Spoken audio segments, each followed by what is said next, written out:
अगर मैं आपसे पूछूं कि आज के इंडियन पॉलिटिकल स्फीयर में ऐसा कौन सा नेता है जो नरेंद्र मोदी का भी दोस्त है और राहुल गांधी का भी, जो ममता बनर्जी को अपनी दीदी मानता है और के स्टैलिन, अरविंद केजरीवाल, कैप्टन अमरिंदर सिंह और सोनिया गांधी जैसे लीडर्स के साथ बहुत बड़े लेवल पर काम कर चुका है, तो आप शायद मेरे सवाल पर यकीन नहीं करेंगे, लेकिन हमारे देश के राजनीतिक गलियारों में एक ऐसा नेता है जो वक्त वक्त पर इन सभी पॉलिटिकल लीडर्स का एडवाइजर बनकर इनकी इलेक्शन जीतने में मदद कर चुका है। मैं बात कर रहा हूँ प्रशांत किशोर की, जो अब तक एक इलेक्शन स्ट्रेटेजिस्ट के रूप में कई इंडियन इलेक्शन में हिस्सा ले चुके हैं। एक इलेक्शन स्ट्रेटेजिस्ट का काम होता है डाटा का इस्तेमाल कर यह प्लान करना कि इस बार उनके नेता को किस तरह लोगों के सामने लाया जाए और किस तरह के मुद्दों को उठाया जाए और किन मुद्दों पर वोट्स मांगी जाए। जो व्यक्ति इन सब प्लानिंग को सबसे बेहतर ढंग से कर पाता है उसी को इलेक्शन स्ट्रेटेजिस्ट कहते हैं। प्रशांत किशोर देश के सबसे अच्छे इलेक्शन स्ट्रेटेजिस्ट माने जाते हैं, जिन्होंने 2014 में नरेंद्र मोदी को लोकसभा चुनाव जीतने में मदद करी थी। तो आज के इस वीडियो में हम यही जानेंगे कि आखिर प्रशांत किशोर एक इलेक्शन स्ट्रेटेजिस्ट बने कैसे, और फिर कैसे नरेंद्र मोदी ने उन्हें अपने साथ काम करने के लिए अमेरिका से बुलाया, कैसे उन्होंने 2014 इलेक्शन में मोदी के नाम को हर घर में पहुंचाया था, और फिर कैसे उनको एक वक्त पर मोदी से अपना रास्ता अलग करना पड़ा,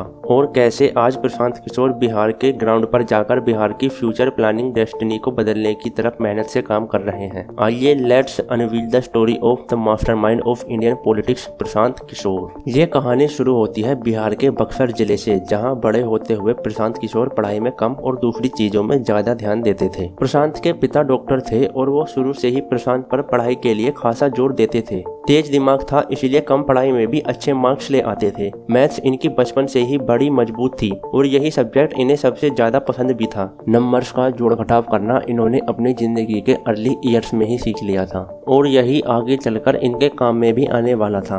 जब 12th के एग्जाम दिए तो मैथ का रिजल्ट ऐसा आया कि सब देखते रह गए। 150 में से 148 मार्क्स आए। प्रशांत ने खुद को और दूसरों को ये साफ दिखा दिया कि इनकी मैथ्स में अंडरस्टैंडिंग एक्स्ट्रा ऑर्डिनरी है। यहाँ पर इनके पिता ने इन्हें वही traditional route of education follow करने को कहा जो आमतौर पर हर इंडियन स्टूडेंट को कहा जाता है कि जेई देकर इंडियन इंजीनियरिंग करो और फिर सिविल सर्विस का एग्जाम निकालकर सिविल सर्विस ज्वाइन करो। प्रशांत के ऊपर प्रेशर तो था, लेकिन वो प्रेशर को डिफ्लेक्ट करना बखूबी जानते थे। उन्होंने तय किया कि वे इंजीनियरिंग ना करके दिल्ली यूनिवर्सिटी जाकर स्टैटिस्टिक्स की पढ़ाई करेंगे। इससे उनका कोर्स थोड़ा आसान भी होगा और साथ ही वे दिल्ली जाकर एक नई दुनिया को देख सकेंगे। फिर प्रशांत किशोर दिल्ली आए, यूनिवर्सिटी में एडमिशन भी लिया, लेकिन फिर कुछ ही वक्त में जब उनकी तबीयत खराब हुई और उनका यहाँ इंटरेस्ट भी कहीं गायब होने लगा तो वे यूनिवर्सिटी की पढ़ाई बीच में ही छोड़कर वापस बिहार चले गए। अगले 3 साल तक प्रशांत ने अपनी पढ़ाई में गैप ले लिया। इस वक्त को प्रशांत याद करते हुए बताते हैं कि उनकी जिंदगी का बड़ा ही कठिन दौर था,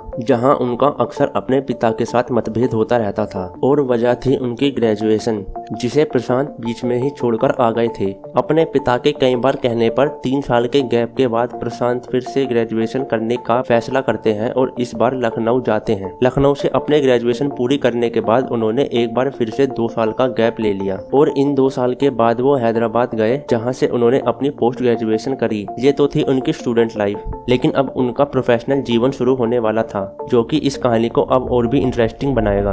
पोस्ट ग्रेजुएशन के बाद प्रशांत किशोर यूनाइटेड नेशंस की इंडियन विंग में जॉब पाते हैं और यूनाइटेड नेशन को ज्वाइन कर लेते हैं। यहाँ जॉब पाकर यंग प्रशांत किशोर को जब मौका मिला तो वे बिहार जाकर पोलियो वैक्सीन के प्रोग्राम को ओवरलुक्ड करें, तो प्रशांत किशोर ने झट से हाँ कह दिया और एक बार फिर बिहार आ गए। मिस्टर किशोर की कहानी में आगे भी कई बार देखेंगे कि इनका बिहार से जाने का और वापस बिहार लौटकर आने का सिलसिला चलता रहता है। बिहार आकर इन्होंने यूनाइटेड नेशंस के पब्लिक हेल्थ प्रोग्राम में काम करा, जहां इनकी मुलाकात इनकी फ्यूचर वाइफ जानवी दास से भी हुई, जो कि एक डॉक्टर थी और वहां मेडिकल प्रोग्राम में हिस्सा लेने आई थी। स्ट्रेटेजी और मैनेजमेंट में प्रशांत बहुत अच्छे थे, इसलिए सिर्फ 2 साल तक उनके बिहार में किए गए काम से उनके सीनियर्स इतने इम्प्रेस हुए कि उन्हें यूनाइटेड नेशन के दिल्ली ऑफिस में काम करने के लिए बुला लिया। यह यूनाइटेड नेशन का इंडिया कंट्री ऑफिस था और यहाँ आना किसी के लिए भी एक बहुत बड़ी उपलब्धि मानी जाती है। वहाँ भी अच्छा काम किया तो इनकी पोस्टिंग हुई यूनाइटेड नेशन हेडक्वार्टर्स में। यूएन हेडक्वार्टर्स में काम करने के लिए प्रशांत अपने अपने परिवार के साथ अमेरिका के न्यूयॉर्क शहर में जाकर रहने लगे। यहाँ आकर प्रशांत किशोर की जिंदगी में पूरी तरह से स्टेबिलिटी आ गई थी। यहाँ उनकी फैमिली थी, वो अच्छे पैसे कमा रहे थे और साथ ही यूएन में एक डिप्लोमेट भी बन गए थे। एक आम नौजवान को भला इससे ज्यादा और क्या ही चाहिए होगा। लेकिन प्रशांत किशोर का काम करने का तरीका कुछ अलग था। यूएसए में रहते हुए प्रशांत को फील होना शुरू हुआ कि उनकी ऑफिस जॉब अब उन्हें ज्यादा एक्साइट नहीं कर रही है और वे सेम जॉब से बोर होने लगे हैं।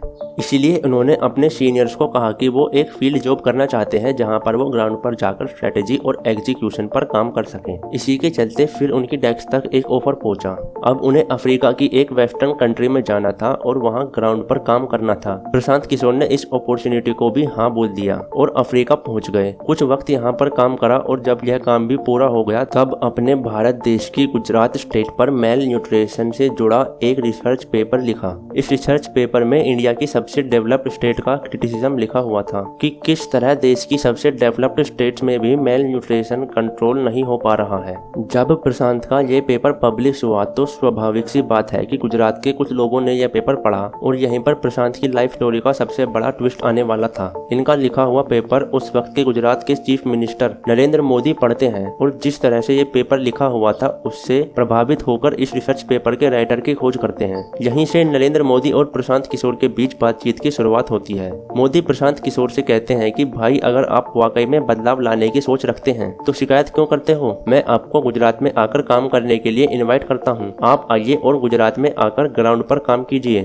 यहीं पर प्रशांत किशोर जो अब एक वेल सेटल जिंदगी जी रहे थे, यूएन के डिप्लोमेट बन गए थे, वो अपनी जिंदगी की सबसे लंबी लीप ऑफ फेथ लेने वाले थे। यहाँ उनके पास दो चॉइस थी, या तो वो यूएन में रहकर ही अपनी वेल सेटल जिंदगी एंजॉय कर सकते थे और आने वाले वक्त को अमेरिका में गुजार सकते थे, या फिर वापस भारत आकर भारत की ग्रोथ में कंट्रीब्यूट कर सकते थे। और जब उन्होंने एक स्टेट के चीफ मिनिस्टर की तरफ से काम करने का इन्विटेशन आया तो प्रशांत किशोर ने अपने देश को चुना और अपनी नौकरी छोड़कर गुजरात आ गए। ये साल 2011 की बात है जब नरेंद्र मोदी पहली बार प्रशांत किशोर से मिले और धीरे धीरे दोनों ने फ्यूचर पॉलिसीज और इलेक्टोरल पॉलिटिक्स को डिस्कस करना शुरू करा। अगले ही साल 2012 में गुजरात इलेक्शन होने वाले थे तो सबसे पहले प्रशांत किशोर ने इस प्रोजेक्ट पर काम करना शुरू करा। प्रशांत ने मोदी को कई तरह से मदद करी। सबसे पहले तो उन्होंने मोदी को सोशल मीडिया की रीच का पोटेंशियल समझाया और उन्हें फेसबुक और यूट्यूब पर वीडियोस बनाने के लिए सजेशन दिया और नरेंद्र मोदी की कुछ स्पीचेस को ड्राफ्ट किया। जब पीएम मोदी को इनमें पोटेंशियल दिखा तो वे प्रशांत किशोर से बहुत इम्प्रेस हुए और उन्होंने प्रशांत को अपनी स्पीच ड्राफ्ट की टीम में जोड़ दिया। ऐसा कर करके प्रशांत ने नरेंद्र मोदी से रिस्पेक्ट और ट्रस्ट जीतना शुरू की और दोनों की अंडरस्टैंडिंग इतनी मिली कि 2012 के लिए पहली बार प्रशांत किशोर नरेंद्र मोदी के लिए ऑफिशियल इलेक्शन स्ट्रेटेजिस्ट बन गए। प्रशांत किशोर यहाँ से अपनी जिंदगी का एक न्यू चैप्टर शुरू करने वाले थे।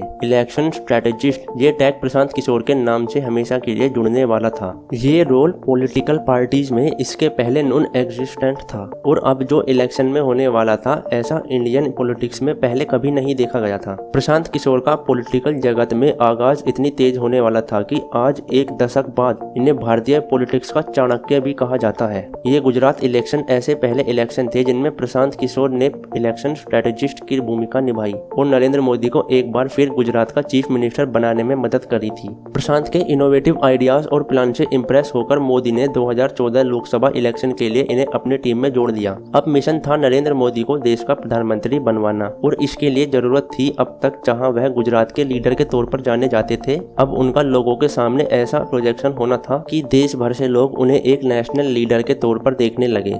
ये कैंपेन कई महीनों चला और प्रशांत ने कई तरीकों से कंट्रीब्यूट करा। 2012 तक मीडिया में नरेंद्र मोदी की छवि भी बहुत खराब थी और कोई भी उन्हें इंटरव्यू नहीं देना चाहता था।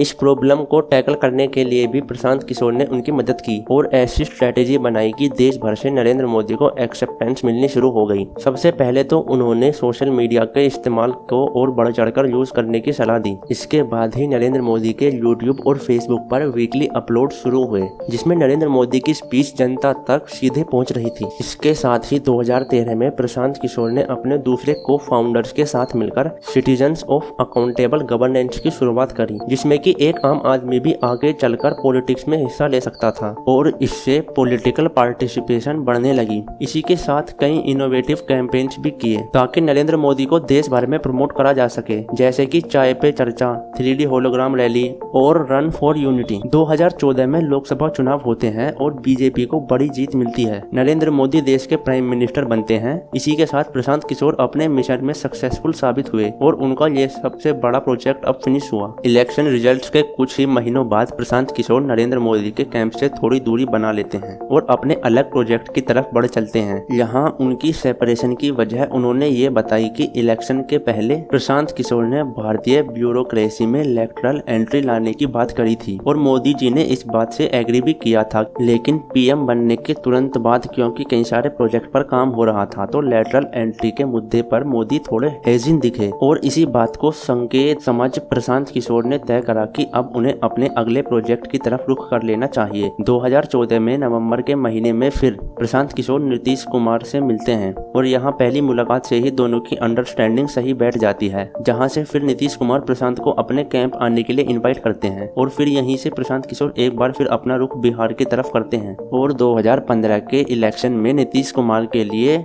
इलेक्शन स्ट्रेटेजिस्ट बनने का काम करते हैं। प्रशांत किशोर की ग्राउंड की समझ और इलेक्शन की समझ इतनी ज्यादा थी कि उन्होंने नीतीश कुमार को ये इलेक्शन जीतने में मदद करी और फिर नीतीश कुमार ने सीएम बनने के बाद प्रशांत किशोर को advisor for planning and programme implementation बना दिया। इस पोजीशन पर आकर प्रशांत किशोर पहली बार किसी सरकार में रहकर काम कर रहे थे। यहाँ रहकर उन्होंने बिहार की राजनीति को और गहरे ढंग से समझा। उनको समझ आया कि कैसे एक आइडिया और इम्प्लीमेंटेशन के बीच कई लेयर्स होती हैं और कोई भी पॉलिसी डिसीजन लेने पर कितने डाइवर्स तरह के रिस्पॉन्स लोगों से मिलते हैं। प्रशांत ने अगले 2 सालों तक बिहार में ही काम किया और फिर वो अपने अगले इलेक्शन स्ट्रेटेजी के प्रोजेक्ट पर चले गए। अगले कुछ सालों में कैप्टन अमरिंदर सिंह, जगमोहन रेड्डी, अरविंद केजरीवाल और ममता बनर्जी, एमके स्टैलिन के साथ प्रशांत किशोर ने एक इलेक्शन स्ट्रेटेजिस्ट के रूप में काम करा और इन सभी पॉलिटिशियन को इनके स्टेट इलेक्शन में जीत दिलाने में मदद करी। इन सभी प्रोजेक्ट से प्रशांत ने करोड़ों रुपए की संपत्ति कमा ली थी और अब वह अपनी जिंदगी के अगले चैप्टर में जाना चाहते थे।